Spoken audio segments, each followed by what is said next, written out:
Dusty. Rocky, hey, buddy, come here. Come on over. Well, I'm glad to see you too. Good girl. Come on. Come on. Hey, how's that sweet girl in mom? Good? And how's this sweet girl? No, go in. Get cleaned up. Fine, fine. Let's go in. Take the kids. Come on. Good. Inhale. Take a I need some New York.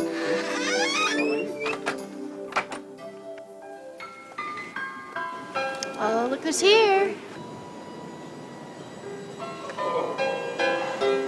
Hey, everybody. This is my favorite gang. Good?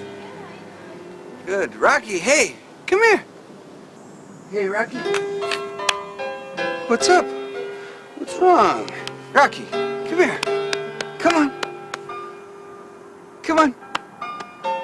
What's wrong, Rocky? You're moving awful slow today. What?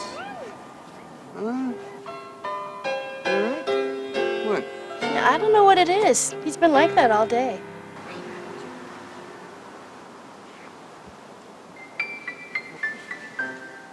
Here you go, sweetie. Thanks. Sue, you home? Okay? Yeah, I'm in here. Hey. Hey, was Stevie home from school? Yeah, he's not feeling well. He's got a headache. He's a little constipated. It's just some kind of bug. Yeah, okay. Yeah. Rocky, how's he doing? Jeez, Joe, I think you have to get him to the vet. He is not any better. Oh, Rock, what's up, man? What's up? Why don't we see if we can't get him in the vet today? Yeah, I think we should. All right. Wow, Rocky's real sick. He's got lead poisoning. Yep. Any idea where he could have been exposed to lead? Lead? No. You let the dog run loose? No? Do you live in an older home? Usually, this kind of poisoning takes place over a long period of time. We have to figure out where Rocky could have picked up enough lead to poison him. What do you do for a living? Construction, demolition mostly. Why? You wear protective clothing? Gloves? No.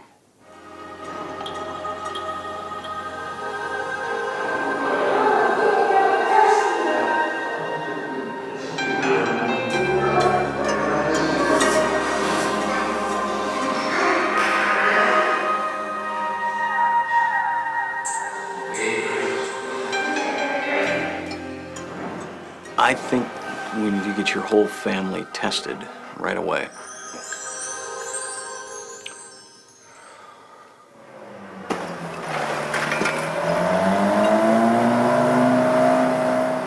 For most people, work and home are separate worlds, so we don't often see how work practices could affect us at home. But if you're exposed to lead on the job and you don't take precautions, you could be exposing yourself and your family to a very real danger. Lead is the oldest recognized occupational hazard. Hippocrates realized its effects on miners as far back as the 4th century BC. Now, modern research has proven that lead is a health risk, and in 1993, OSHA created a new regulation to protect people in the construction industry from exposure to lead. So how do you avoid the risk of lead exposure? To find out, you need to ask yourself some questions. What are my chances of running into lead on the job? How does lead get into the body, and how will that exposure affect me? And what can I do to protect myself? In the demolition industry, we may run into lead more often than some of the other trades. Demolition operations such as cutting and burning steel, scrap handling, sandblasting, paint stripping, equipment dismantling, and general demolition of coated members can all put high concentrations of lead dust and fumes in the air, which means the people working in these areas can be exposed to the hazard. And that leads us to the next question. Once you're exposed, how does lead get into the body? Lead enters the body in two ways. You can inhale the lead fumes and dust in the air, or you can ingest it by eating food or smoking cigarettes that have been contaminated by lead dust. The effects of exposure can be either acute or chronic. These effects are easier to understand if you put it in terms of our industry. If you want to bring a building down quickly, you might use explosives. The effect is acute. That is immediate. No building, just rubble. That's the same with an acute effect from lead.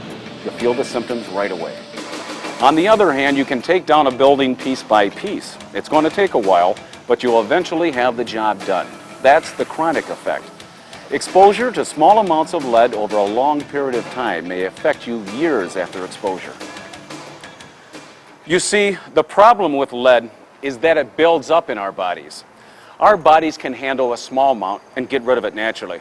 But if you're exposed to too much lead or over a long period of time, it builds up in the organs and bones.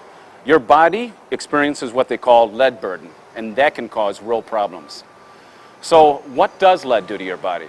It can damage not only the circulatory and nervous systems, but also organs like the kidney, liver, and brain, and also the reproductive systems of both men and women.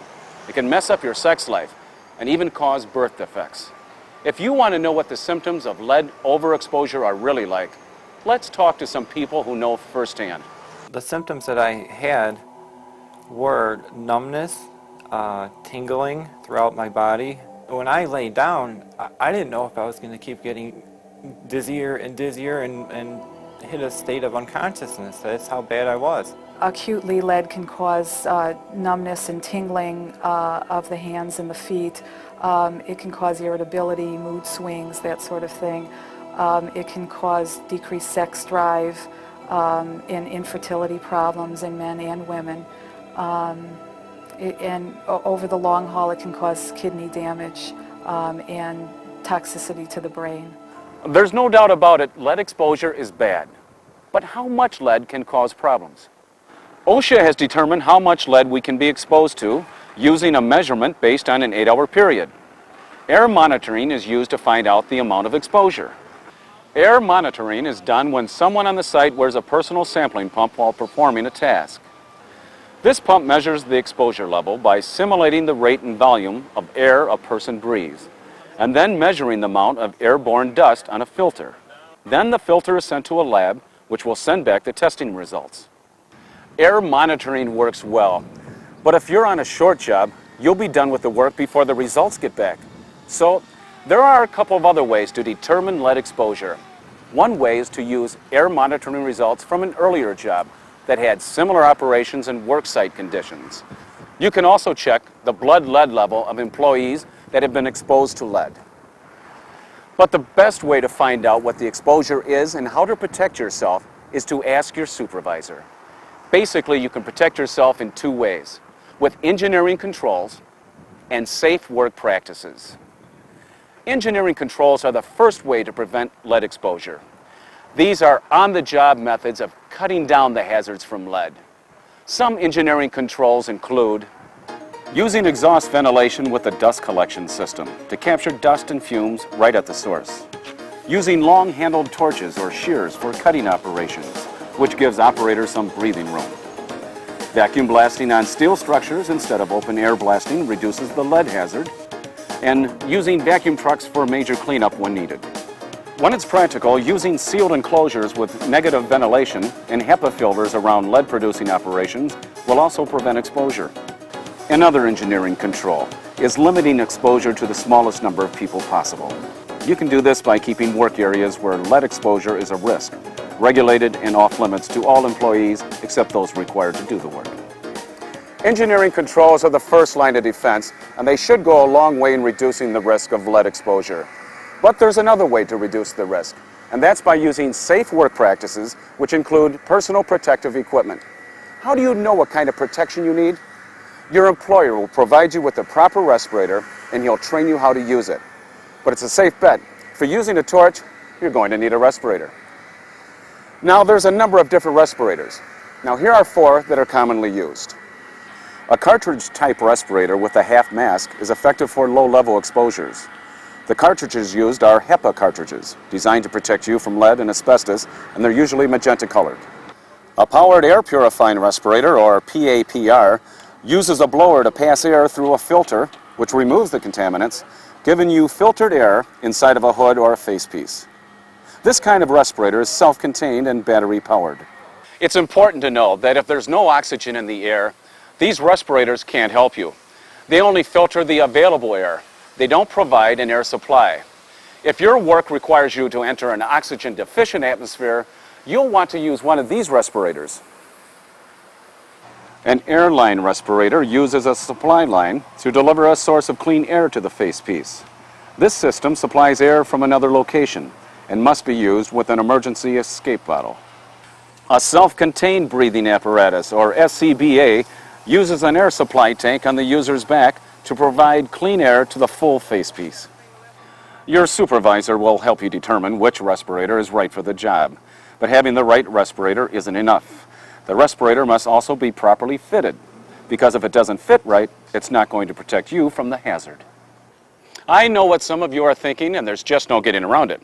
Wearing a respirator takes a little getting used to, but it's worth the effort. And if it fits properly, it's not going to take long to get used to it. Take the time to make sure it fits, because if it doesn't, you're going to be uncomfortable. Throw it back of the truck. It's not going to protect you there. Respirators aren't the only personal protection equipment you'll need. Lead dust can get on your skin, your hair, your clothes.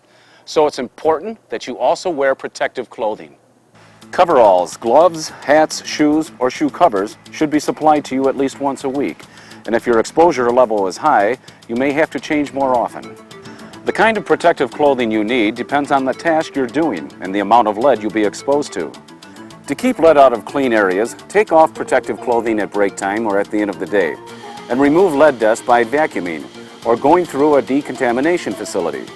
Be sure not to blow dust off because that just puts lead right back into the air. So make sure that protective clothing is properly disposed of. Showers and separate storage areas for work and street clothes help you make sure you're not taking any lead home with you. There are other safe work practices that can also protect you. It's dangerous to eat, drink, or smoke around lead fumes or dust. Make sure you wash your hands and face before eating, and have your lunch in an area that's separated from the work site. Collecting and removing lead waste also involves safe work practices. Surfaces should be kept as free of lead dust as possible by regularly vacuuming with HEPA filters. I hope everybody realizes the dangers and the reality of lead poisoning, because if you don't take the precautions, sooner or later it's going to catch up with you. In the demolition industry, there's a very good chance you're going to run into lead on the job. And if you're using a torch, your chances are going to be even greater. Even a pipe that looks like the paint has been removed can still have residues that can produce lead fumes and dust. So your best defense is to choose to work as safely as possible and protect yourself.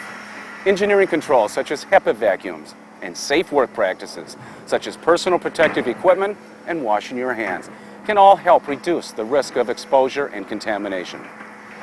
Lead may be the oldest occupational hazard, but with the information we know today, we can work safely and know what we do on the job won't affect us or our families at home. Here, Dad. Yeah. Oh, good grab, good grab. Got another rebound.